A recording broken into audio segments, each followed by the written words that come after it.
Então, pessoal, tudo certinho, nosso primeiro simulado nacional aqui pelo Se Joga no INSS. Eu sou o Ítalo Romano e a gente vai comentar da questão número 51 a 85, 35 assertivas em relação ao direito previdenciário. Espero que você tenha acertado tudo e eventualmente alguma que errou a gente discute aqui rapidamente, tá joia? Para assim identificar ali o possível erro. Então vamos nessa, olha só, lá no seu simulado, tá lá na questão 51, diz o seguinte: constituem objetivos da Seguridade Social a universalidade e a uniformidade da cobertura e do atendimento. Já tem um erro aqui, porque a gente vai encontrar os princípios da Seguridade Social lá no artigo 194 da Constituição Federal, e é muito claro quando ele diz universalidade da cobertura e do atendimento. Não tem essa uniformidade aqui pelo meio não, tá bom? A gente tem um outro princípio que é da equivalência e uniformidade, mas enfim, aqui misturou. E fora isso, vem lá e diz assim: e na inequidade na forma de participação do custeio. Claro que não, é falsa assertiva, porque é equidade na forma de participação no custeio. Quem é meu aluno aqui no Se Joga sabe que a gente apresenta esses princípios através de uma mandala dos princípios, mas aí a gente não vai fazer aqui para a gente tentar ser rápido. Pois então a questão número 51, ela é falsa. Vamos lá na questão número 52, vamos nessa? As contribuições sociais destinadas ao financiamento da Seguridade Social não podem ser exigidas no mesmo exercício financeiro em que tiver sido publicada a lei que as instituir, visto que a elas se aplica o princípio da anterioridade, constitucionalmente previsto para os tributos em geral. Bem, a assertiva é falsa, porque em relação às contribuições sociais, esse princípio que é verdadeiro, da anterioridade, ele é mitigado. Em relação às contribuições sociais, o princípio da anterioridade é nonagesimal. Basta se esperar 90 dias da lei que instituiu nova contribuição ou da lei que modificou, aumentou a contribuição existente, basta esperar 90 dias para que o contribuinte se adapte a essa nova situação. E claro, se esses 90 dias ocorrerem dentro do mesmo ano civil, tá valendo. Então, portanto, a assertiva é falsa quando diz que deve esperar ali, ó, o princípio da anterioridade, que deve se esperar o próximo ano, beleza? Então vamos lá, a questão número 52 é falsa. 53. A Seguridade Social é financiada por, entre outros recursos, os provenientes da contribuição social do empregador da empresa, da entidade a ela equiparada na forma da lei, incidentes sobre folha de salários. Ora, quem tem salário é empregado, trabalhador avulso, e demais rendimentos do trabalho, pagos ou creditados a qualquer título, a pessoa física que lhe preste serviço, contribuintes individuais, aqueles trabalhadores sem vínculo que presta serviço às empresas. Então, é verdadeiro, é exatamente aquilo que está disposto no artigo 195 da Constituição Federal, além dos seus incisos 1º e 2º. Beleza? Vamos lá nas próximas assertivas que a gente botou assim, com base no disposto do decreto, julgue os itens a seguir acerca dos segurados. Então vamos nessa? 54. Indivíduo sem vínculo efetivo com qualquer dos entes federativos que tenha sido nomeado para exercer cargo em comissão, todo concurso cobra cargo em comissão, beleza? Então a gente pegou e colocou também. Ele não tem vínculo efetivo com quaisquer dos entes federativos, União, Estado, Distrito Federal, municípios. Ele é nomeado para exercer um cargo em comissão de livre nomeação, exoneração, junto a órgão público federal. Ele é considerado segurado obrigatório do regime geral, beleza, devido ao cargo que passou a ocupar, enquadrado como contribuinte individual, falso, como segurado empregado. Sopa no mel, bem fácil. Então vamos lá. Questão número 55. O servidor civil ocupante de cargo efetivo da União, Estado, Distrito Federal ou município, bem como das respectivas autarquias e fundações, ele, inicialmente, é excluído do regime geral de previdência social, desde que amparado por regime próprio de previdência social. Perfeito. Entretanto, caso o segurado venha a exercer concomitantemente uma ou mais atividades abrangidas pelo regime geral de previdência social, tornar-se-á, mesóclise aqui, tornar-se-á segurado obrigatório em relação a essas atividades. Certíssimo! Em sala de aula no Se Joga a gente fala inclusive do meu caso. Eu sou auditor, portanto, auditor do governo federal, vinculado a um regime próprio de previdência, o regime próprio dos servidores ocupantes de cargo efetivo, mas eu também exerço atividade abrangida pelo regime geral de previdência. Então, portanto, sim, eu sou segurado obrigatório tanto no regime próprio quanto no regime geral. Vou ter direito a 2 aposentadorias. Ladrão não, mas eu contribuo pelas 2 atividades. Já minha esposa Juju, a famosa Juju, que também é servidora federal, ocupante de cargo efetivo, vinculada ao regime próprio dos servidores federais, ela não tem outra atividade. Então ela pode também se vincular ao regime geral de previdência social? Não, porque na qualidade de segurada facultativa, isso é proibido, isso é vedado. Vamos lá na questão número 56. Tatiana, atleta de competição, recebe Bolsa Atleta. Ela não é filiada a nenhum regime próprio de previdência e sua vida é totalmente dedicada aos treinamentos e às competições nacionais e internacionais. Nessa situação, Tatiana é enquadrada como segurada facultativa no regime geral de previdência. Beleza? Verdadeiro, e isso é novo na legislação, que a rigor são 86 pormenorizações. Quem estuda comigo sabe que os segurados são CADES-F, então a gente sabe as características de cada um dos enquadramentos, mas querendo acertar a questão de prova, assim, bem fácil como essa, é só fazer leitura do decreto 3048, ali do artigo 9º ao 11, e aí você vai encontrar as 86 pormenorizações, e essa é uma delas, aquele que recebe Bolsa Atleta, mas que não tem regime próprio de previdência, não está vinculado a regime próprio de previdência e nem é segurado obrigatório do regime geral.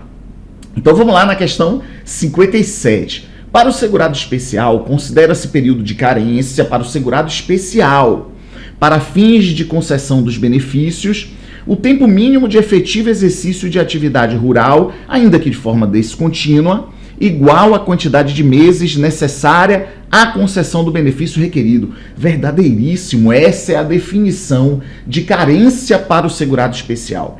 Pessoal, o segurado especial observa as carências normais dos benefícios. E quais são as carências normais dos benefícios? 0, 10, 12, 24, 180. Beleza. 0, 10, 12, 24, 180. E os segurados especiais que não contribuem sob salário de contribuição, eles devem observar essa carência. Essas carências, não é? Deve observar. Só que ele observa dessa forma como eu coloquei aqui na questão. Ou seja, observa comprovando atividade que o enquadre como segurado especial pelo mesmo número de meses da carência. Ok? Então, um segurado especial querendo ter direito a um salário maternidade. Salário maternidade para segurado especial tem carência de 10. De 10 o quê? De 10 meses de contribuição? Não. De 10 meses que comprove a atividade como segurada especial, seringueira, extrativista, pescadora artesanal, pequeníssima produtora rural. Ok?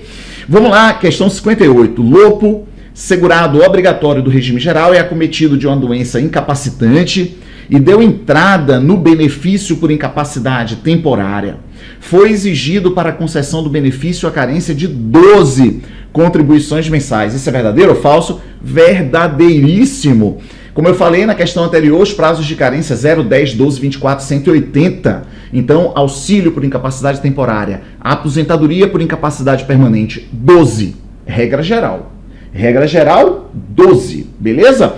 A questão não disse nada. Se ela tivesse dito que foi decorrente de acidente de qualquer natureza, ou se o segurado foi acometido de alguma daquelas 15 doenças graves do artigo 32 do decreto 3048, aí independeria. Aí iria para a parte da tabela com 0. 0, 10, 12, 24, 180. Muito fácil, muito direto, e vamos que vamos. Pedro, questão 59. Pedro, deputado distrital, após a publicação do decreto 10.410, passou a ser enquadrado como contribuinte individual. Beleza, a gente trouxe isso aqui justamente para que você fique atento que deputado distrital agora está expresso no decreto 3048. E claro, juntamente com os demais ocupantes de mandato eletivo, eles são enquadrados como segurado empregado do regime geral, desde que não vinculado a regime próprio de previdência. No caso do deputado distrital não seria diferente. Então, portanto, questão 59 é falsa. Questão 60. Dona Priscila presta serviços domésticos à família de Dona Sueli nos dias de terça e quinta-feira, 2 dias na semana. Nessa situação, o enquadramento de Dona Priscila é de segurado empregada doméstica. Verdadeiro ou falso? Falso! Sopa no mel, siri na lata, porque para enquadramento como doméstico tem que ter pelo menos 3 meses. 3 meses na semana, não. 3 dias na semana para aquela mesma família, para aquela mesma pessoa física no âmbito residencial destes. Ok? Questão 61. Alberto está cumprindo pena em regime fechado. E nessa condição, ele presta serviço dentro da unidade prisional à empresa Segunda Chance Limitada, com intermediação da organização carcerária. Poderia também não haver a intermediação da organização carcerária, não tem problema. Nessa situação, mesmo exercendo atividade laboral, Alberto poderá se inscrever no regime geral na condição de segurado facultativo. Verdadeiro ou falso? O cara, ele está exercendo atividade laboral e ele vai ser inscrito no regime geral de previdência como segurado facultativo, é isso mesmo? Essa é a exceção à regra. Porque quando a gente tem lá a CADES F, a gente tem os segurados obrigatórios, CADES, e o F é justamente aquele que não é obrigatório, é justamente aquele que não trabalha. Mas essa é uma exceção à regra. Tem um objetivo isso aqui, para desonerar essa contratação. A fim de desonerar essa contratação, a legislação previdenciária foi alterada. Antes, Alberto era enquadrado como contribuinte individual dessa empresa Segunda Chance. Mas depois, a legislação previdenciária, acompanhando a demanda da sociedade, foi lá e falou, não, peraí, uma empresa está indo ao presídio, que ninguém quer ir, mas a empresa está indo, empregando presos, que ninguém quer empregar, e ainda assim a gente tributa essa empresa quando contrata esses presos? Não, então a gente vai fazer o seguinte, a empresa vá lá, contrate, e a gente diz, empresa, não pague nada em relação a esse segurado, porque ele é segurado facultativo. É ele que vai fazer a inscrição dele se ele quiser, mesmo ele trabalhando, porque em regra, não é? CADES é o segurado obrigatório, contribuinte individual, avulso, doméstico, empregado, segurado especial, porque decorre de atividade laboral. E o F é o segurado facultativo, que é justamente aquele que não trabalha, mas essa questão trata da exceção à regra, ok? 62, Davi Rosado, médico recém-formado, decidiu participar do projeto Mais Médicos pelo Brasil. Nessa situação, ele é enquadrado no regime geral como segurado contribuinte individual. É uma das novas pormenorizações, então, portanto, isso é verdade. Médico do projeto Mais Médicos pelo Brasil é enquadrado como contribuinte individual. Médico residente é contribuinte individual. Então, vamos lá. Com base no disposto do decreto 3048, julgue os itens a seguir acerca dos dependentes do regime geral de previdência. Marino está preso em regime fechado pela prática de crime de homicídio qualificado. Sua esposa, Sueli, está preocupada com as despesas de sua família. Assim, resolve obter informações a respeito do auxílio reclusão previsto lá na Lei de Benefícios. Verificando que este benefício será devido aos dependentes do segurado recolhido à prisão. Esse segurado é um segurado de baixa renda, respeitados os requisitos legais, que no caso um segurado de baixa renda, ilimitado a 80% do salário de benefício. Verdadeiro ou falso? Falso! O valor do auxílio reclusão, a renda mensal do auxílio reclusão é fixada, salário mínimo, não tem nada de 80% do salário de benefício. Então, portanto, é falsa a questão 63. Vamos lá na questão 64, situação hipotética. Gisele, que por 12 meses foi contribuinte da Previdência, 12, e era casada há 4 anos com Zé Barreto, de 46 anos de idade, faleceu após complicações de saúde decorrentes de uma cirurgia estética. Assertiva. Nessa situação, Zé Barreto terá direito ao benefício pensão por morte em caráter vitalício. Zorra, ele tem 46 anos de idade. E aí? Ah, Ítalo, eu lembro que naquela tabela que estabelece a idade do cônjuge viúvo, companheiro, companheira viúvos, não é?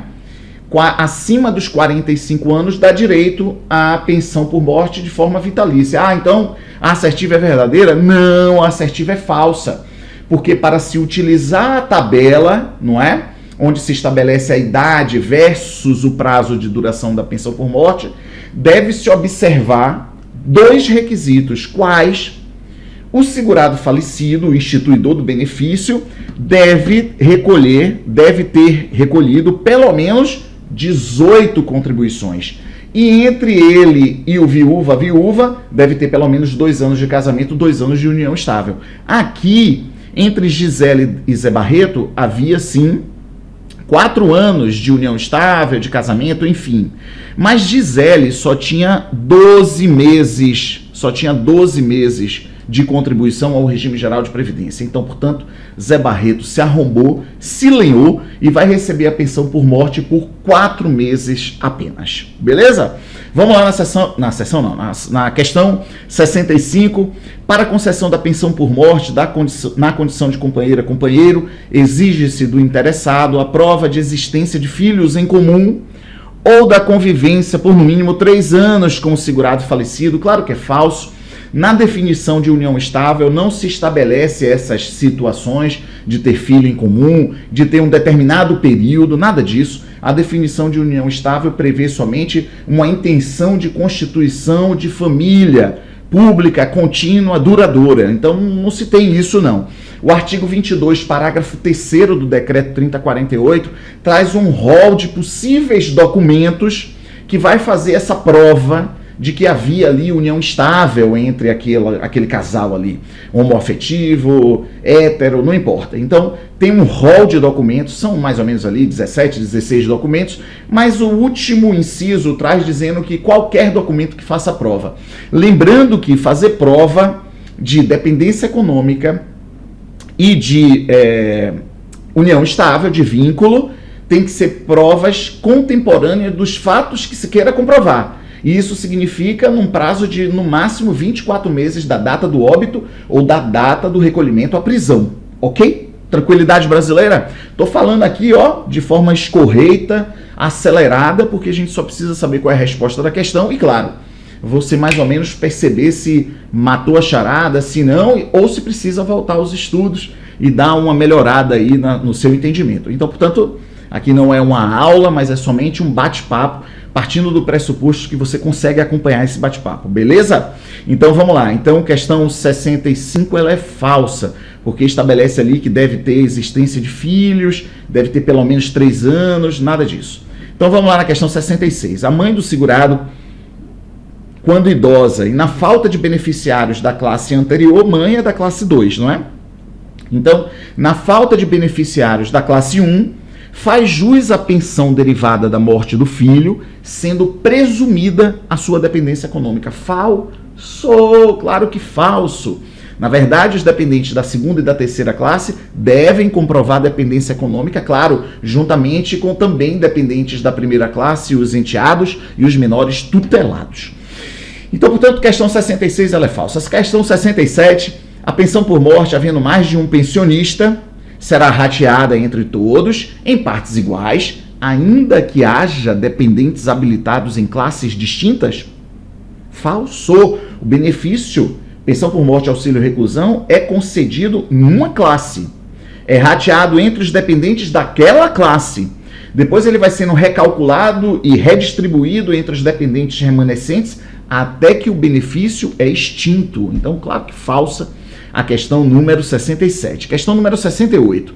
A cota do filho, do enteado, do menor tutelado ou do irmão dependente que se tornar inválido ou pessoa com deficiência intelectual, mental ou grave antes de 21 anos, como ele está falando de cota, né? A gente está falando da extinção da cota. Então, antes de completar 21 anos de idade, não será extinta se confirmada a invalidez ou a deficiência. Verdade. Ou seja, estou recebendo benefício, sou filho, tenho 16 anos de idade, meu pai morre, sou filho, tenho 16 anos de idade, meu pai era segurado, recebo pensão por morte, então vou receber 17, 18, quando completo 19 anos, compro uma moto, caio, me lenho todo, me arrombo todo e fico inválido. Pronto. Antes dos 21 anos, antes de ser extinta a cota parte que o filho teria direito, então eu vou agora permanecer recebendo até enquanto durar a invalidez. Ok? Questão 69. Paulo, segurado do regime geral, falece e seu pai, Reni, solicita o benefício pensão por morte ao INSS. Para comprovar que dependia economicamente do filho falecido, juntou vários documentos dos últimos 2 anos. Diante dessa situação, a princípio, se esses documentos fizerem prova, a dependência econômica será reconhecida e o pai de Paulo, Reni, terá direito ao benefício requerido. Verdade. A ideia aqui foi dizer que esses documentos, eles não podem ser documentos de 10 anos atrás, de 7 anos atrás, de 20 anos atrás. Não. Tem que ser documentos da data do óbito, no máximo 24 meses para trás, ou seja, contemporâneo dos fatos que se queira comprovar. Ok? Questão 70. Pai e filho, após o expediente numa mina subterrânea que prospectava minério de cobre, costumava ir a um bar próximo da residência de ambos para ver amigos em comum e beber umas cervejinhas. Num fatídico dia, após 3 grades de cerveja, 27 doses de 51, eles discutiram entre si sobre uma propriedade deixada pela esposa do pai, que já era falecida. A discussão esquentou e o filho acabou dando uma facada no pai. E o mesmo não resistiu ao ferimento na altura do coração e veio a óbito. Nessa situação, o filho será excluído definitivamente do rol de dependentes do segurado após a condenação em primeira instância. Verdadeiro ou falso? Falso. Após trânsito em julgado. Ok? Então, claro que falsa. Vamos lá na questão número 71, questões sobre carência. Diz assim: a regra do meio aplica-se aos seguintes benefícios: auxílio por incapacidade temporária, beleza. Aposentadoria programada, falso. Falso. Aposentadoria por incapacidade permanente, sim. Salário maternidade, sim. Não para todas as seguradas, enfim, somente para aquelas que têm carência de 10. Auxílio reclusão, sim. Pensão por morte, não. Lembram daqueles prazos de carência que mencionei? 0, 10, 12, 24, 180? 0 e 180 não observam a regra de 1/2. Somente o miolo da tabela, 10, 12, 24, os benefícios aqui, é que vão observar a regra do meio, ok? Bem, vamos que vamos. Paulo, após filiar-se ao regime geral, foi acometido de neoplasia maligna, câncer, que o deixou incapacitado temporariamente. Nessa situação, para ser concedido o auxílio por incapacidade temporária, será exigido carência de 12 contribuições mensais. Verdadeiro ou falso? Falso, porque neoplasia maligna é uma das 15 doenças graves, ok? Doença de Parkinson, espondiloartrose anquilosante, doença de Pagé, estamos numa tribo de índio, Pagé, Curumim, Cacique, doença de peixe, de Pagé, AIDS, espondiloartrose anquilosante, hepatopatia, cardiopatia, esclerose, radiação, paralisia irreversível e incapacitante, cegueira, enfim, são 15 doenças graves, então era só ter uma lida ali, ter dado uma lida no artigo 32 e lembrar que a neoplasia maligna é uma das 15 doenças graves e faz com que os benefícios por incapacidade independam de carência. Auxílio por incapacidade temporária, aposentadoria por incapacidade permanente. Beleza? Show de bola. Vamos lá na questão 73, são questões acerca dos benefícios. Então diz assim: o auxílio acidente mensal corresponderá a 50% do salário de benefício que deu origem ao auxílio por incapacidade temporária do segurado. Beleza. corrigido até o mês anterior ao do início do auxílio acidente, beleza? E será devido até a véspera de início de qualquer aposentadoria, porque são inacumuláveis, ou até a data do óbito do segurado. Perfeito, perfeitíssimo. O auxílio acidente pressupõe que houve antes dele o auxílio por incapacidade temporária, ok? Ah, tem uma discussão, tem uma galera aí que fica dizendo que não. Aprenda a zorra, o simples, o básico. É claro que eu só vou conceder auxílio acidente, que é aquele que decorre, não é? Decorre de acidente de qualquer natureza e restam sequelas definitivas que vão reduzir a capacidade laboral do trabalhador. É claro que esse trabalhador recebeu antes um benefício por incapacidade, o auxílio por incapacidade temporária, porque somente assim, depois de um tempo, é que a perícia médica vai dizer, olha, essa sua sequela que restou, não é? Ela vai impactar na sua capacidade laboral. Então é assim mesmo. O cara recebe o auxílio por incapacidade temporária, então para receber o auxílio por incapacidade temporária, calcula-se o salário de benefício. Aplica-se 91% aqui, ou então o limitador externo, mas enfim.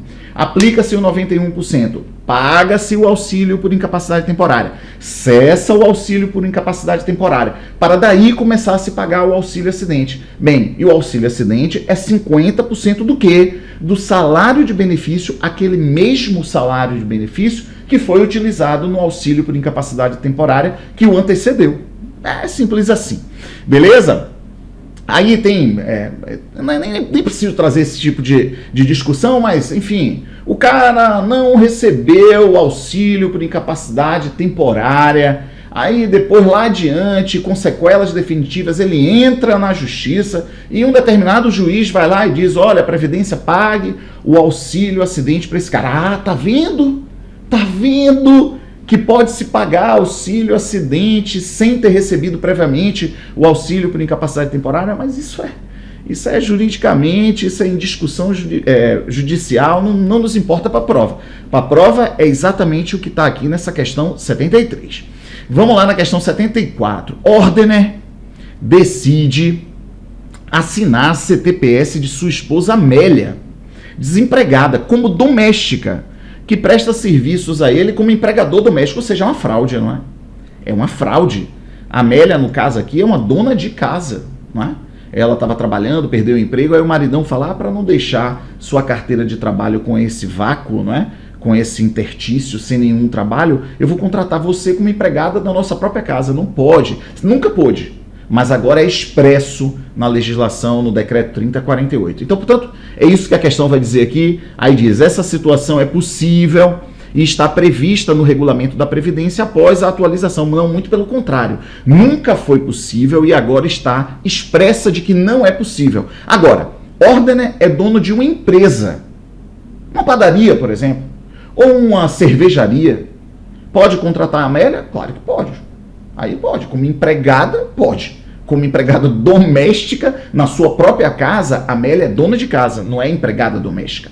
Vamos lá na questão 75. Martins, segurado da Previdência, sofreu um mal súbito e veio a óbito. Sua companheira, Graça, dirigiu-se imediatamente à Previdência, sem nem esperar o corpo do falecido esfriar, a fim de requerer a pensão por morte. Na agência da Previdência, atendida inicialmente por um militar da reserva que nada sabia sobre direito previdenciário, foi dirigida a um técnico do INSS concursado, ocupante de cargo efetivo, que orientou a prova da união estável com Martins. E para isso, ela deveria ter provas materiais contemporâneas do fato, ou seja, produzida em período não superior a 36 meses anteriores à data do óbito. Verdadeiro ou falso? Falso, porque são 24 meses. Beleza?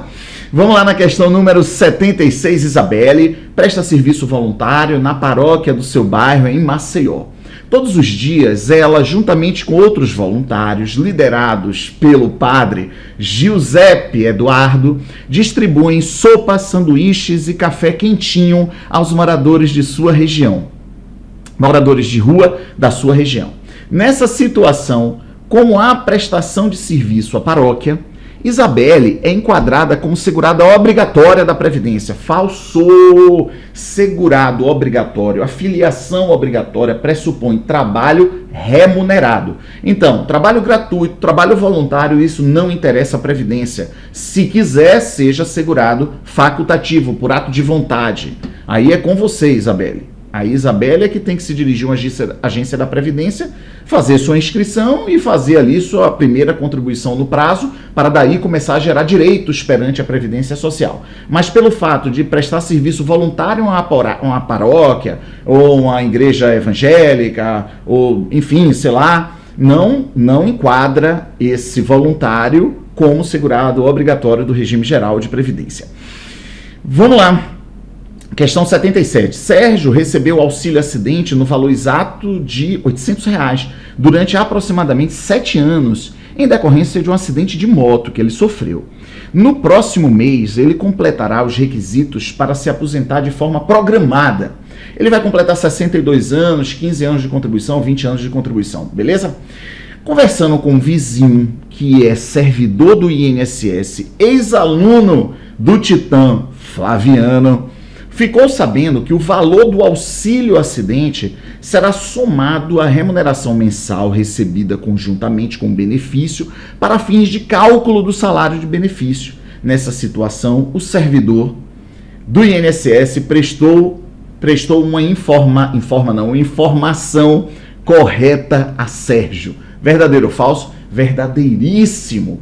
Quando houver remuneração juntamente com auxílio acidente, o salário de contribuição será a soma da remuneração mais o auxílio acidente, observando o teto, é claro. Então, portanto, claro que é verdadeiríssima essa questão. Questão 78, já estamos indo para o final. Luciano, aposentado por incapacidade permanente, por conta da idade avançada, passou a necessitar de assistência permanente de terceira pessoa. Nesse caso, o valor do benefício será acrescido de 20%. Pô, falso. 25%. André, 45 anos de idade, foi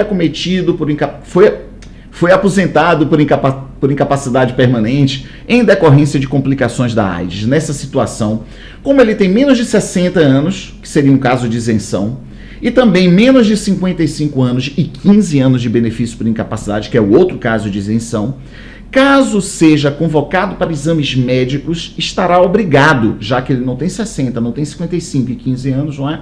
Ele está obrigado a comparecer sob pena de suspensão do pagamento do benefício. É falsa, porque é uma exceção à regra no caso daquele que está acometido de AIDS, ok? Então, portanto, é falsa a questão. Vamos lá na 80? Juliana, trabalhadora de uma mina subterrânea na frente do serviço, completou 15 anos de tempo de contribuição. Beleza. De forma não ocasional, nem intermitente, enfim. De forma permanente, não ocasional, nem intermitente. E 50 anos de idade. 50. Dirigiu-se a uma agência da Previdência, pois no seu município o sinal de internet é muito precário. E o aplicativo Meu INSS não funciona a contento. E aí ela fez o requerimento do benefício aposentadoria especial, porque ela já tem 15 anos de tempo de contribuição ali numa mina subterrânea. Beleza. Entretanto, após tanto esforço, o benefício foi indeferido. Aí ela diz, meu Deus, diante dessa situação, o INSS agiu corretamente, de acordo com as novas regras da legislação previdenciária. Verdadeiro ou falso? Verdadeiro, porque agora exige idade mínima. Para aposentar-se, 15 anos, 55. 20 anos de tempo de contribuição, 58. 25 anos de tempo de contribuição, 60 anos. E como ela só tem 50 anos e precisava ter 55 anos, tanto homem quanto mulher. Beleza, vamos lá na questão 81. O segurado em gozo de auxílio por incapacidade temporária na data do recolhimento à prisão por regime fechado terá seu benefício cessado imediatamente a partir da data do recolhimento à prisão. Falsa, o benefício ele é suspenso. Por qual período? 60. Eliane, mãe biológica de Elane, recebeu salário maternidade diretamente da Previdência Social, pois era sócia gerente da empresa Itapuã Cocos. Beleza. Assim que Elane completou 2 anos de idade, Eliane, vida louca, envolvida com drogas, perdeu o pátrio poder da criança que foi dada em adoção. Nessa situação clara, a mãe adotante não poderá receber salário maternidade, haja vista a mãe biológica já ter recebido. Claro que falso, não é impedimento. Então, uma mesma criança dando direito a 2 salários maternidades, nesse caso aqui específico, de adoção. Vamos lá na questão 83, Andréa, segurada da Previdência, foi acometida de um mal súbito e veio a óbito, bateu as caçuletas, deixou seu esposo e 5 filhos, então deixou 6 dependentes, com idades de 1 a 10 anos. Beleza. Neste caso, o valor da pensão por morte será de 50% cota familiar, mais 10% por cada dependente habilitado. Ora, 50 mais 60, né? São o marido e 5 filhos, 60%. Totalizando, portanto, 110% do salário de benefício. Verdadeiro ou falso? Falso, porque tem um limite de 100%. Pode ter 20 filhos, não tem problema. Vai ser 10 mais 200, 20 filhos, com mais 50, não, vai ser 100%. Aí os filhos vão extinguindo a cota, vão perdendo a qualidade dependente, vão saindo do rol e vai se recalculando, mas enquanto está acima de 100, vai mantendo 100, até que vai baixando de 100 para 90, para 80 e assim sucessivamente. Beleza? Vamos lá na questão 84.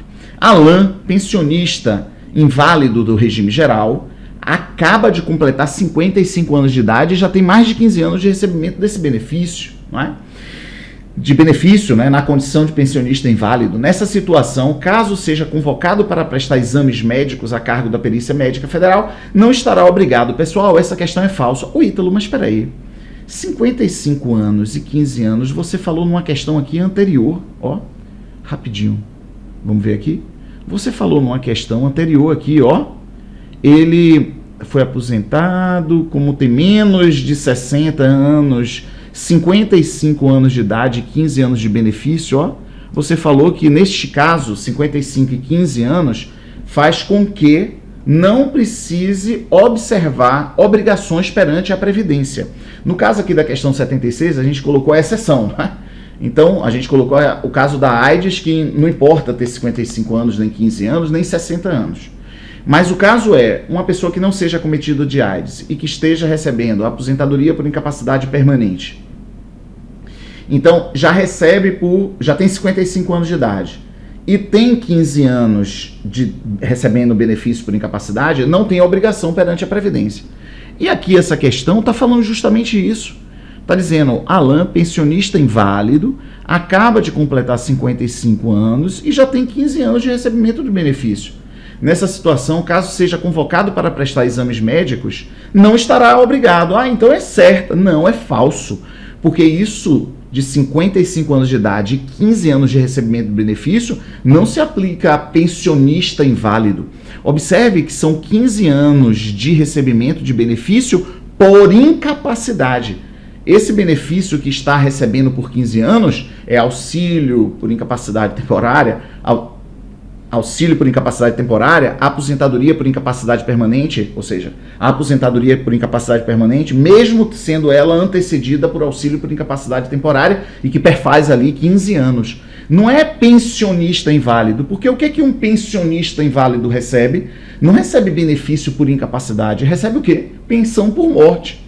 Então, essa regra dos 55 anos de idade e 15 anos de recebimento de benefício por incapacidade não alcança o pensionista inválido. O que é que alcança o pensionista inválido? Os 60 anos de idade. Se ele completar 60 anos de idade, ele não tem obrigações perante a Previdência. Beleza? Vamos lá, por fim, a última. Questão 85. Pedro sofre um acidente que o deixou incapacitado temporariamente. Quando mesmo recuperou sua capacidade laboral, a Perícia Médica Federal atestou que restaram... Deixa eu botar aqui para cima, né? Atestou que restaram sequelas definitivas que implicaram em redução da sua capacidade laboral. Com a cessação do auxílio por incapacidade temporária, Pedro retornou à atividade, mas logo depois foi desligado da empresa onde trabalhava. Nessa situação, Pedro, como estará em gozo de benefício previdenciário permanentemente, até ele se aposentar, ele vai receber auxílio acidente. Ou até ele morrer, ele vai receber auxílio acidente. Então, como ele está recebendo benefício previdenciário permanentemente, a sua qualidade de segurado estará mantida sem limite de prazo. Era assim a legislação previdenciária foi alterada e não é mais. Então, é verdadeiro dizer que o segurado que esteja recebendo benefício previdenciário mantenha sua qualidade de segurado independentemente de prazo, exceto no caso do auxílio acidente, que é o caso da questão.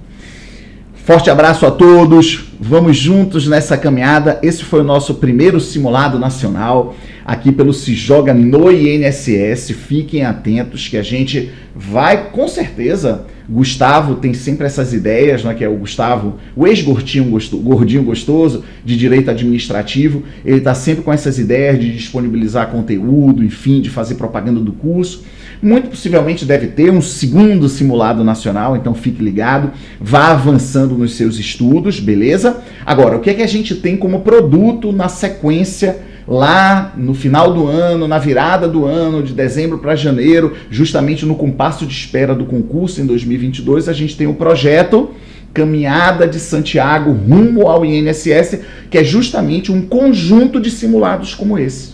Então, a gente deve ter algum outro simulado gratuito, tudo legal, mas lá adiante, na virada do ano, a gente tem lá o pacote Caminhada de Santiago rumo ao INSS. Quem é aluno aqui do Se Joga, do passaporte para o INSS, já está tudo incluído. Já não tem que fazer nada. É só seguir aí estudando e vai acompanhando conosco. Já está incluído no pacote. Quem só está fazendo decolando para o INSS, que é a turma teórica, aí não está incluído. Aí depois, se quiser, faz a aquisição aí da turma de exercício e da turma de simulados, que é justamente Caminhada de Santiago rumo ao INSS. Galera, forte abraço, prazer estar aqui discutindo de uma forma bem rápida e pontual questões de direito previdenciário. Espero que vocês tenham acertado tudo ou a maioria e vamos juntos nessa caminhada. Valeu!